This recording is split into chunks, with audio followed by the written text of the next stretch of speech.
নেতাদের অবকাশ যাপনের সিসিটিভি ফুটেজ প্রাইভেসির লঙ্ঘন এমন দাবি করেছে এনসিপি। দলটির যুগ্ম সদস্য সচিব আলাউদ্দিন মোহাম্মদ সাংবাদিকদের প্রশ্নের জবাবে এই মন্তব্য করেন। তিনি বলেন, এনসিপি নেতাকর্মীরা ব্যক্তিগত অবকাশ যাপনে পরিবার নিয়ে কক্সবাজার গিয়েছেন। তাদের সিসিটিভি ফুটেজ ফাঁস করা এবং বিভিন্ন প্রোপাগান্ডা ছড়ানোয় প্রাইভেসি চরমভাবে লঙ্ঘিত হয়েছে। ৫ আগস্ট দিনভর আলোচনায় ছিল এনসিপির শীর্ষ ৫ নেতার হঠাৎ কক্সবাজার ভ্রমণ। কক্সবাজার শহর থেকে প্রায় ৪০ কিলোমিটার দূরে ইনানীতে হোটেল রয়্যাল টিউলিপ সি পার্লে তাদের অবস্থানের বিষয়টি নিশ্চিত হওয়া গেছে। তাদের কক্সবাজার যাওয়ার তথ্য নিশ্চিত করেছেন জেলা পুলিশের অতিরিক্ত পুলিশ সুপার।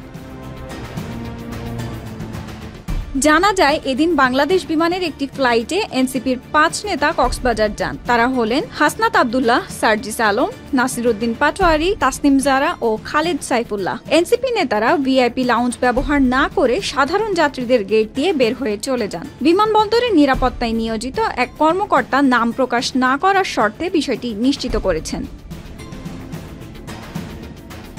গুঞ্জন উঠে ঢাকায় নিযুক্ত সাবেক মার্কিন রাষ্ট্রদূত পিটার হাসের সঙ্গে বৈঠক করতে কক্সবাজার গেছেন এনসিপি নেতারা। বিষয়টি জানাজানি হওয়ার পর উখিয়া বিএনপি নেতাকর্মীরা সি পার্লের সামনে অবস্থান করেন। সে সময় তারা বলেন, রাষ্ট্রের গুরুত্বপূর্ণ দিন ৫ আগস্টে বিদেশিদের সঙ্গে গোপন বৈঠক রহস্যজনক। তবে বিষয়টি নেহাতি প্রোপাগান্ডা বলে উড়িয়ে দিয়েছেন এনসিপি নেতা সার্জিস আলম।